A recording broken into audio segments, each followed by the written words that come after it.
Iran पर हमला करीब है, बुरी खबर है दोस्तों।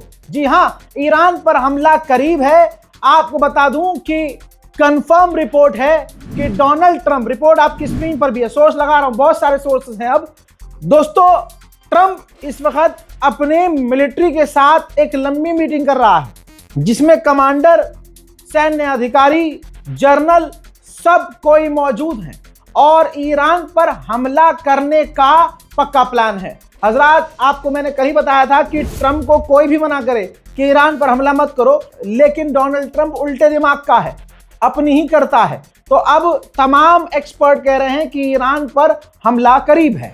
उधर मेरे दोस्तों, आधी रात को ईरान पर 25% टैरिफ लगा दिया ट्रंप ने।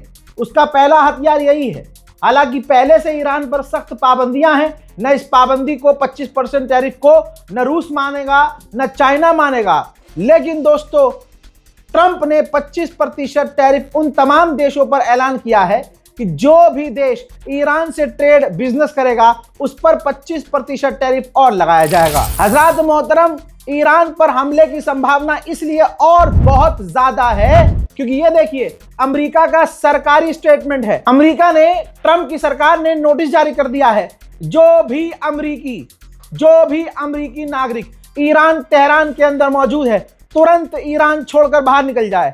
और आप सीरियसनेस इस चीज से देखिए, इसी रिपोर्ट के अंदर, इसी नोटिस के अंदर बोला गया है कि चाहे आप जमीनी रास्ते से तुर्की निकलिए या आर्मीनिया के रास्ते से आप बाहर निकल जाइए, लेकिन जितनी जल्दी हो सके जिन ईरानियन के पास अमेरिकी नागरिकता है वो भी निकल जाएं, जल्दी से ईरान खाली कर दें। भारत कल ही कह चुका था कि हम भारतीय स्टूडेंट्स को निकालने का सोच रहे हैं।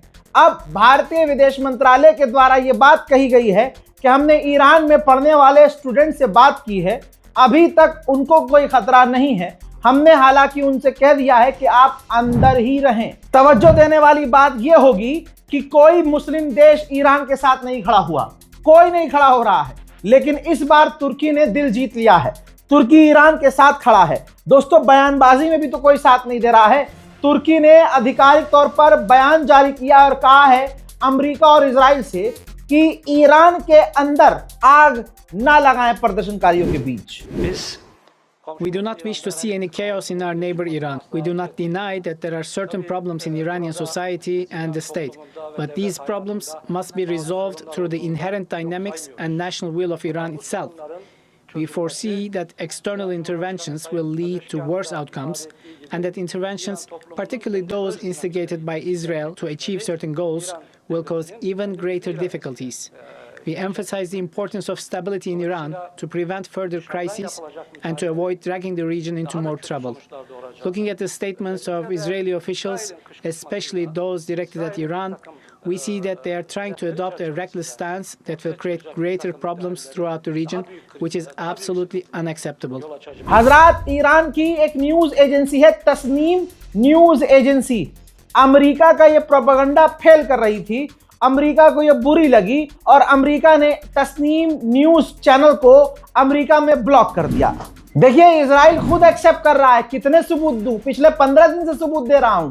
अब तो इजराइल का मीडिया लिख रहा है कि मूसाद के एजेंट और मूसाद वहां मौजूद है खुद ईरान के अंदर, जो ईरान के लोगों को फारसी में मैसेज भेज रहे हैं, फारसी में मैसेज दे रहे हैं। और चाहिए सबूत। उधर ज़ेलेंस्की कौन है? यूक्रेन का राष्ट्रपति कौन है? ज़ेलेंस्की तो है। और ये असल में क्या है? अमेरिका का गुलाम। अब ज़ेलेंस्की ने अमेरिका को, ट्रंप को खुश करने के लिए बयान जारी किया, पूरी दुनिया से रिक्वेस्ट की कि पूरी दुनिया से, हर कम्युनिटी से अपील है कि ईरान के प्रदर्शनकारियों का साथ दे। अब ये बयान इसलिए दिया ताकि ट्रंप खुश हो जाए, इसको मिसाइल, ड्रोन सिस्टम, हथियार, डिफेंस सिस्टम दे दें। हर कोई अपना अपना उल्लू सीधा कर रहा है। उधर आईडीएफ ने पहले भी कहा था कि अगर हमने ईरान के प्रदर्शन में इंटरफेयर किया तो ये सारा हम पर भारी पड़ जाएगा और ईरान के प्रदर्शन खत्म हो जाएंगे। अब आईडीएफ ने उसी संदर्भ में आगे कहा है कि ईरान का जो ये प्रदर्शन है ये इंटरनल मैटर है, हम इसमें नहीं पड़ेंगे, लेकिन हम हाई अलर्ट पर हैं। 2 साल पहले ईरान ने ग्रीस का एक टैंकर सीज किया था।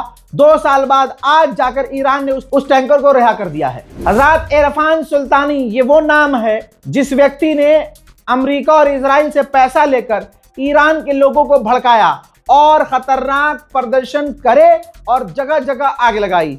दोस्तों, इसने कबूल कर लिया IRGC के सामने।